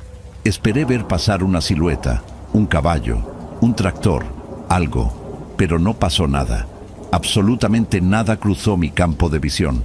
Sin embargo, el sonido estaba ahí mismo, frente a mis ojos, pero invisible. Escuché el crujido de la grava siendo aplastada. Escuché el resoplido de un animal cansado, un sonido húmedo y bronco, como de un caballo grande o un buey. Pero no había nada, solo el camino vacío y el polvo levantándose ligeramente, como si el viento lo moviera, aunque no hacía viento. El rechinido se detuvo, justo frente al portón de entrada al patio. Se quedó ahí, estático. El silencio volvió, pero ahora se sentía cargado, denso. Sentí un miedo irracional, de esos que te aprietan el estómago. Me alejé de la ventana, cerré el postigo y le puse el pasador. Me senté en el sofá con el corazón a mil, abrazando al perro. Estuvimos así como una hora, hasta que el sonido volvió a arrancar, alejándose lentamente hacia el otro lado, rumbo al pueblo, hasta perderse. A la mañana siguiente, traté de convencerme de que había sido el cansancio. Seguro era alguien que pasó sin luces para no llamar la atención, y la oscuridad no me dejó ver, me dije. Salí a revisar el camino con mi café en la mano. El sol ya quemaba a las 8 a.m. Busqué huellas. Si había pasado un vehículo o un animal pesado, tendría que haber marcas, y las encontré, pero no tenían sentido. No había huellas de pezuñas ni marcas de neumáticos con dibujo. Había dos líneas paralelas, continuas y profundas, como surcos hechos por dos ruedas muy delgadas y extremadamente pesadas. La tierra en esos surcos Estaba compactada, casi vidriosa de tanta presión. Y en el centro, donde debería haber pisado el caballo o el buey, no había nada. La tierra estaba suelta, sin una sola huella de animal. Eso me heló la sangre. ¿Cómo se mueve una carreta sin algo que tire de ella? Fui a ver a Anselmo otra vez. Necesitaba hablar con alguien. Lo encontré reparando una cerca. Cuando le conté lo de los ruidos y los surcos, el viejo dejó caer las pinzas y se persignó. Me miró con una seriedad que me quitó las ganas de bromear. Le dije que no se asomara, muchacho, dijo con voz rasposa. Esa es la carreta de la muerte. Pasa cuando quiere, buscando carga. Don Anselmo, por favor, seamos serios. Vi los surcos. Alguien pasó por ahí. Nadie vivo, hijo, nadie vivo. Esa cosa lleva pasando por estos caminos desde antes que su abuelo comprara estas tierras. Dicen que son las almas que no encuentran descanso, o que es el mismo diablo recolectando lo que es suyo. Lo importante no es qué es, sino que no se detenga en su puerta. Si pasa de largo, dele gracias a Dios. Si se detiene, es que viene por alguien. Me fui de ahí medio molesto, pensando que el viejo solo quería asustar al citadino. Pero esa tarde, mientras trabajaba en la casa, no pude dejar de mirar el reloj, temiendo que cayera la noche. Las siguientes 2 noches no pasó nada. El silencio volvió a ser solo silencio. Me relajé un poco. Pensé que tal vez había sido maquinaria agrícola extraña, algún tipo de remolque arrastrado por cables o qué sé yo. La mente humana es experta en inventar excusas para no enfrentar lo imposible. Pero la 7ª noche, todo cambió. Había estado haciendo mucho calor, un calor pegajoso y anormal para la época. Me fui a dormir temprano, exhausto por haber estado lijando pisos todo el día. Dante dormía en mi cuarto, con la puerta cerrada. Me desperté de golpe alrededor de las 13:00 am. No fue el ruido lo que me despertó, sino el olor. La habitación olía a podrido. No solo a podrido. Olía a tierra mojada, a flores viejas de cementerio y a carne descompuesta. Un olor dulce y nauseabundo que me llenó la garganta. Me senté en la cama, tosiendo, tratando de encender la lámpara de la mesa de noche, pero no funcionó. La luz no encendía. Entonces lo escuché. Ya no estaba en el camino. El rechinido estaba dentro del patio. Y cloc. Estaba dando vueltas alrededor de la casa. Escuchaba el crujido de las piedras del jardín siendo trituradas bajo un peso inmenso. Y lo peor, escuchaba pasos, no pasos de botas, sino pasos descalzos, húmedos, como palmadas de carne contra el suelo de cemento del porche. Plap, plap, plap. Eran rápidos, erráticos, como si alguien corriera alrededor de la carreta invisible. Dante estaba desquiciado. Ladraba con furia hacia la puerta del cuarto, rasguñando la madera, queriendo salir a atacar. Tuve que agarrarlo del collar y jalarlo hacia la cama, tapándole el hocico porque sentía que si hacía mucho ruido, lo que fuera que estaba afuera entraría. El sonido se detuvo, justo frente a la ventana de mi habitación. Mi corazón latía tan fuerte que me dolían las costillas. Me quedé inmóvil, mirando la rendija de luz lunar que se colaba por los postigos. Y entonces la luz se bloqueó. Algo se paró frente a la ventana, por fuera. Escuché una respiración. No era humana, era un sonido ronco, burbujeante, como el de alguien con los pulmones llenos de líquido. «Bastián», susurró una voz. No fue un grito, fue un susurro seco, como de hojas muertas arrastrándose, y lo peor es que no sonaba como una voz externa. Sonó dentro de mi cabeza, pero con una claridad acústica, como si me hablaran al oído. «Abre, pesa mucho, ayúdame a cargar». Me tapé los oídos, cerré los ojos y empecé a rezar lo poco que recordaba, aunque nunca fui creyente. Sentí que la casa vibraba, literalmente vibraba. Las vigas del techo crujieron como si un peso gigantesco se hubiera posado sobre el tejado. El olor a azufre y podredumbre se hizo insoportable. Dante dejó de ladrar y empezó a gemir, metiéndose debajo de la cama. De repente, un golpe brutal sacudió la puerta principal de la casa. ¡Bam! Como si le hubieran lanzado un tronco. Luego otro. ¡Bam! Y el rechinido de las ruedas se reanudó, pero esta vez sonaba furioso, rápido, dando vueltas y vueltas a la casa, cada vez más rápido, hasta convertirse en un zumbido ensordecedor de metal y madera gritando. Me acurruqué en el suelo, temblando como un niño. No sé cuánto duró. Minutos, horas. Sentía una presión en el pecho, como si alguien se hubiera sentado encima de mí. Me costaba respirar. En mi mente veía imágenes que no eran mías. Veía una rueda enorme de madera con bordes de hierro pasando sobre piernas, sobre brazos. Escuchaba el crujido de huesos rompiéndose como ramas secas. Sentía el dolor físico en mi propio cuerpo. Y luego, tan abruptamente como empezó, todo cesó.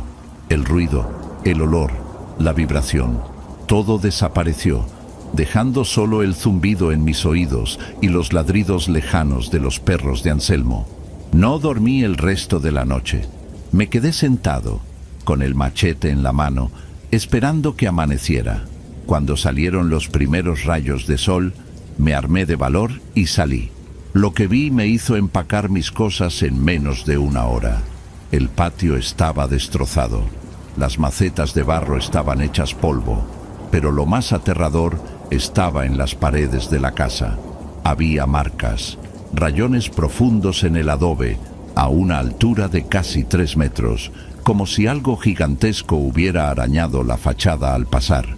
Y en el suelo de tierra, alrededor de toda la casa, los surcos.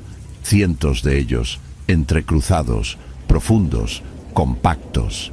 Era imposible que un vehículo físico hubiera hecho esos giros tan cerrados sin maniobrar, sin dejar marcas de neumáticos. Eran círculos perfectos de destrucción. Pero eso no fue lo peor. Fui a buscar a Dante para subirlo a la camioneta. El perro cojeaba. Cuando lo revisé, vi que tenía una marca en el costado, en las costillas. No era una herida abierta, era un moretón perfecto, circular, y la piel estaba hundida, como si una rueda le hubiera pasado por encima, pero sin romper la piel. El perro me miraba con ojos de terror puro, sin querer acercarse a la puerta. Arranqué la camioneta y salí de ahí volando. No paré a cerrar las trancas, no paré a despedirme de Anselmo. Manejé hasta llegar a Torreón, donde me detuve en una gasolinera a vomitar de los puros nervios. 2 días después, ya en Guadalajara, recibí una llamada de un número desconocido con Lada de Durango. Era la hija de Anselmo. Consiguió mi número porque se lo había dejado a su padre por cualquier emergencia. Me dijo que su papá había fallecido hacía 2 noches, la misma noche que la carreta rodeó mi casa. Le pregunté qué había pasado, temiendo la respuesta. Fue un infarto, dicen los doctores, me dijo ella llorando. Pero fue muy raro, oiga. Lo encontramos en el camino, cerca de su entrada. Parece que salió en la madrugada. ¿Tenía alguna marca?, pregunté, sintiendo un nudo en la garganta. Hubo un silencio al otro lado de la línea. Sí, susurró ella con voz temblorosa. Tenía el pecho hundido, como aplastado, y una marca morada que le cruzaba de lado a lado, como una banda, o como la huella de una llanta muy delgada. Pero no había coches, ni huellas de carro cerca, solo él tirado en la tierra. Colgué el teléfono y me quedé mirando la pared de mi departamento por horas. No he vuelto al rancho. Contraté a una agencia para que vendiera la propiedad como está. No me importa si me dan la mitad de lo que vale. No quiero volver a pisar esa tierra. Pero hay algo que no me deja dormir. Han pasado 8 meses. Vivo en un 3er piso en una zona céntrica de Guadalajara. Hay ruido de camiones, de vecinos, de vida. Pero anoche me desperté a las 3:00 am. El aire acondicionado estaba apagado, pero hacía frío. Y por un segundo, solo por un segundo, me pareció percibir ese olor. olor a tierra seca y flores podridas. Y muy al fondo, bajo el ruido del tráfico de la avenida, juraría que escuché un rechinido. Y clock, y clock. Esta mañana, al salir al pasillo del edificio para ir a trabajar, vi algo que me tiene escribiendo esto con las manos temblando. En la alfombra del pasillo, justo frente a la puerta de mi departamento, hay una línea aplastada. Las fibras de la alfombra están hundidas, compactadas con una fuerza brutal, formando un surco recto que cruza de un lado a otro del pasillo y termina en la pared. No sé qué hacer, si esa cosa me siguió hasta aquí o si simplemente me marcó aquella noche y ahora sabe dónde estoy. Solo sé que esta noche no quiero dormir, y si alguno de ustedes vive por la zona de Mapimí y escucha una carreta vieja donde no debería haberla, por lo que más quieran, no se asomen, no traten de verla, porque creo que cuando la ves o cuando ella te ve a ti, ya no hay carretera lo suficientemente larga para escapar.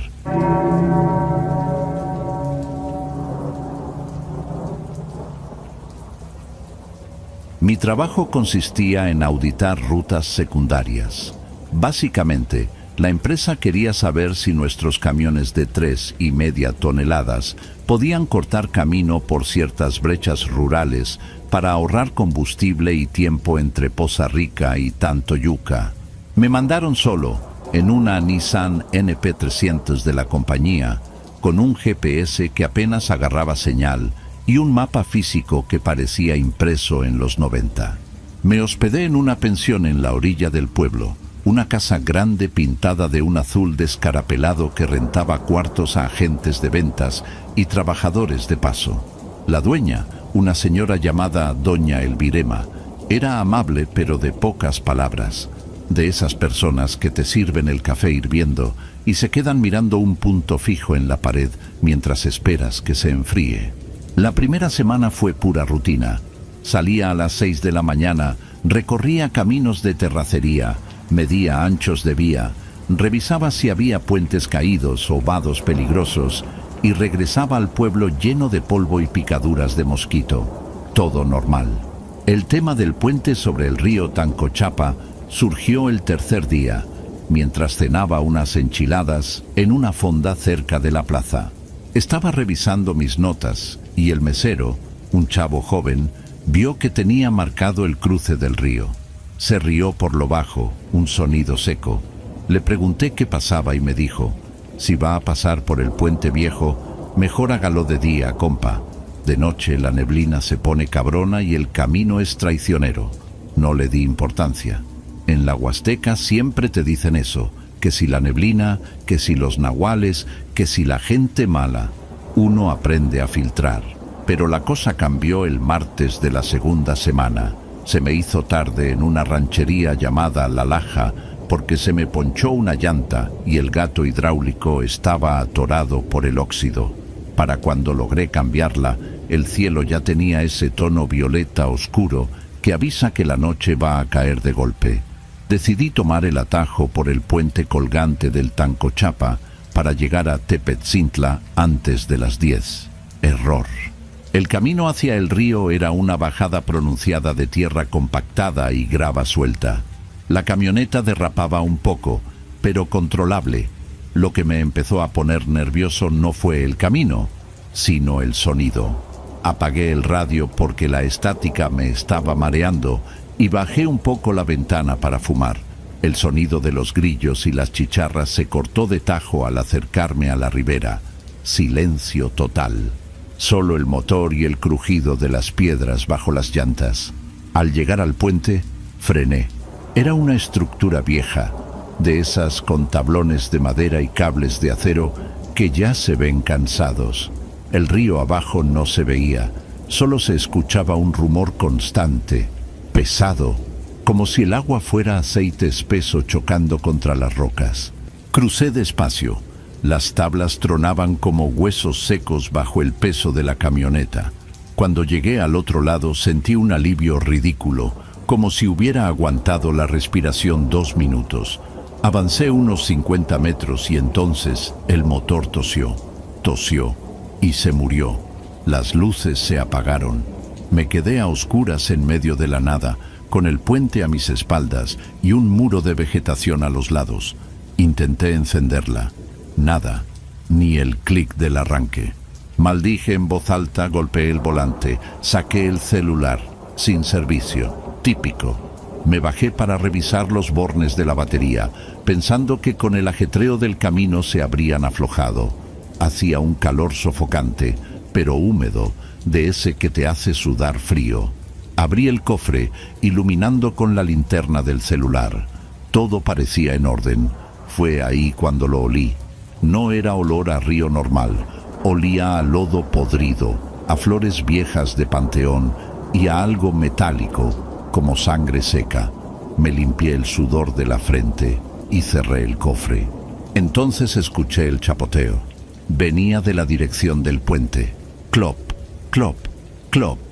No eran pasos en el agua. Sonaba como algo golpeando la superficie mojada de las tablas del puente. Me giré e iluminé hacia allá. La luz del celular apenas llegaba, pero distinguí algo blanco a la mitad de la estructura. Pensé, alguien más se quedó tirado. «Buenas noches», grité. Mi voz sonó patética, ahogada por la vegetación. La figura no respondió. Se quedó quieta. Entorné los ojos. Parecía una niña pequeña, de unos 5 o 6 años, con un camisón que le quedaba grande. Lo primero que pensé, mi cerebro racional intentando tomar el control, fue que era la hija de algún campesino de la zona que se había escapado. «Oye, ¿estás bien?» Avancé unos pasos hacia el puente, pero algo me detuvo. Un instinto primitivo, reptiliano, que me gritó «¡No!». La niña empezó a caminar hacia mí, pero no caminaba normal. Sus movimientos eran fluidos, demasiado fluidos. No había el rebote natural de dar un paso. Se deslizaba, y el sonido, ese maldito sonido, no coincidía con sus pies. Sus pies iban descalzos, pálidos, casi azules, pero el sonido que hacían contra la madera era seco, como madera golpeando madera. Me quedé paralizado junto a la puerta abierta de la camioneta. Ella se detuvo justo donde termina el puente y empieza la tierra. Estaba a unos 15 metros de mí. La luz del celular parpadeó, cosa que nunca hace. Es un LED del teléfono, no debería parpadear. Y en ese segundo de oscuridad sentí que la temperatura bajaba 10 grados de golpe. Cuando la luz se estabilizó, vi su cara. Tenía el pelo mojado, pegado al cráneo, escurriendo agua negra que manchaba su camisón. Pero su rostro, Dios, no tenía facciones de dolor ni de miedo. Estaba inexpresiva, como una muñeca de cera que hubieran dejado al sol y luego congelado. Y los ojos. La historia que había leído decía que brillaban, pero no era un brillo sobrenatural tipo película. Era como el reflejo de los ojos de un gato cuando le pegas con la luz alta en la carretera. Reflejaban mi propia luz, pero con una intensidad que no tenía sentido, devolviendo un tono amarillento, enfermo. «Ayúdame», dijo. No movió la boca. Lo juro por mi madre que no movió los labios. La voz no vino de ella. La voz sonó justo detrás de mi oreja izquierda. Un susurro húmedo, como si alguien con la boca llena de agua me hablara al oído. Di un salto y me golpeé la espalda contra el marco de la puerta de la camioneta. Giré buscando a quien me había hablado, pero no había nadie. Volví la vista al frente. La niña ya no estaba a 15 metros. Estaba a 5. No sé cómo se movió tan rápido sin hacer ruido. Ahora podía verle las manos. Tenía los dedos arrugados como cuando pasas horas en la alberca, pero las uñas eran negras, largas y rotas, y olía. El olor a podrido se volvió insoportable. Me dieron ganas de vomitar ahí mismo. «Se me cayó», dijo la voz de nuevo, esta vez dentro de mi cabeza, resonando en mis muelas. «Se me cayó mi zapato, abajo», señaló hacia el río con un dedo tembloroso. Su cabeza se ladeó en un ángulo antinatural, como si no tuviera huesos en el cuello, cayendo hacia su hombro izquierdo con un crujido húmedo. El pánico me invadió por completo. Me metí a la camioneta y cerré la puerta con seguro.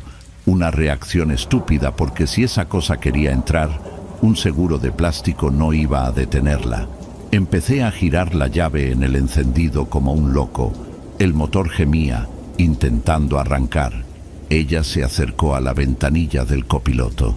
Era bajita, así que solo veía la parte superior de su cabeza y sus manos agarrando el borde del vidrio. Empezó a sacudir la camioneta. No era posible. Una niña de ese tamaño no puede mover una pick-up de 2 toneladas. Pero la camioneta se mecía violentamente de lado a lado, como si estuviéramos en un terremoto. ¡Abre!, gritó la voz. Ahora ya no era un susurro. Era un chillido agudo, estridente, que sonaba como metal rasgando vidrio. ¡Abre, que hace frío! Vi cómo el vidrio del copiloto empezaba a empañarse por fuera y en el vaho se marcaban huellas de manitas pequeñas, una tras otra, golpeando, arañando. Cerré los ojos y recé lo único que me acordaba, el Padre Nuestro, pero me trababa, no podía pensar. Sentí una presión en el pecho, como si el aire se hubiera vuelto sólido. De repente, el movimiento paró, el silencio volvió. Abrí los ojos despacio. El vidrio estaba lleno de marcas de lodo. Miré hacia afuera. Nada. Intenté arrancar la camioneta una vez más. El motor rugió a la vida como si nada hubiera pasado. Encendí las luces altas. El camino estaba vacío. El puente estaba vacío. Arranqué y salí de ahí quemando llanta, patinando en la grava, sin importarme si rompía la suspensión. No miré por el retrovisor. Me repetí a mí mismo: no mires, no mires. Si miras, la vas a ver en el asiento de atrás. Manejé los 20 minutos que faltaban para el pueblo temblando, con las lágrimas escurriéndome por la cara sin que pudiera controlarlas. Llegué a la pensión de doña Elvirema, estacioné mal y corrí a mi cuarto. Cerré con doble vuelta, puse una silla contra la puerta y me metí a la regadera con todo y ropa. Necesitaba quitarme la sensación de frío, pero el agua salía tibia y olía a óxido. No dormí nada. Me quedé sentado en la cama con la luz prendida, escuchando. Cada vez que pasaba un coche por la calle, saltaba. A eso de las 3 de la mañana, escuché algo que me heló la sangre. En el pasillo de la pensión, que era de piso de loseta vieja, escuché pasos. Plic, plic, plic.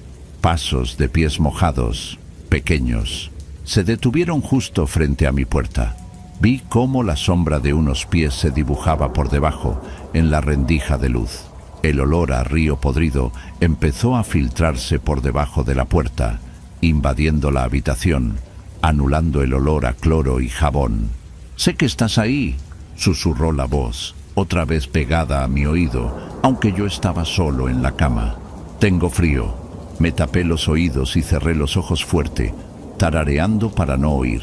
Estuve así hasta que salió el sol, cuando por fin hubo luz y escuché a la señora Elvirema moviendo trastes en la cocina. Me atreví a abrir la puerta. No había nadie, pero en el piso, justo frente a mi puerta, había un charco de agua sucia, con restos de algas y lodo negro, y en medio del charco una pequeña huella de pie, perfecta, marcando el camino hacia mi cuarto. Hice mis maletas en 5 minutos. Le pagué a la señora dejándole el dinero en la mesa y ni esperé el cambio. Me fui directo a la oficina central en Poza Rica. Entregué la camioneta. Dije que me sentía enfermo y que renunciaba. El gerente me miró raro. Me preguntó qué había pasado con el vidrio del copiloto. «¿Qué tiene?», le pregunté con miedo de mirar. «Está todo rayado, Lisandro, como si lo hubieran lijado por fuera. Y huele a pescado muerto aquí adentro. ¿Qué carajo subiste?». No le contesté. Tomé mi finiquito y me regresé a mi ciudad, a más de 800 kilómetros de ahí. Han pasado meses. He intentado racionalizarlo. Estrés, fatiga, gases tóxicos del pantano, Sugestión colectiva por la historia que leí, pero hay cosas que no encajan. Desde ese día, tengo una sensibilidad auditiva absurda con el agua. No puedo soportar el sonido de una llave goteando. Y lo peor es que, a veces, cuando me estoy bañando y cierro los ojos para enjuagarme el champú, vuelvo a oler ese aroma a lodo y podredumbre. Y la semana pasada, desperté a las 3:00 am porque sentí que me observaban. Vivo en un tercer piso, en un edificio en la ciudad. No hay forma de que alguien entre. Pero al ir a la cocina por agua, vi en el suelo de la sala, que es de madera laminada, una mancha de humedad. Era pequeña, redonda, y estaba justo al lado del sofá donde me siento a ver televisión. No he vuelto a dormir con la luz apagada, y cada vez que paso por un puente, cualquier puente, aunque sea peatonal en la ciudad, siento una opresión en el pecho y escucho ese susurro: ayúdame, se me cayó mi zapato. No busquen ese lugar. Si andan por Veracruz y el GPS los manda por una ruta secundaria cerca de Tepetzintla de noche, dense la vuelta. No importa cuánto tiempo pierdan, no vale la pena, porque creo que algo se vino conmigo, o al menos me dejó una marca, como un faro, y está esperando a que me descuide para volver a pedirme que baje al río con ella. ¿Alguien más de esa zona ha visto esto? Necesito saber si estoy loco, o si de verdad esa cosa puede seguirte.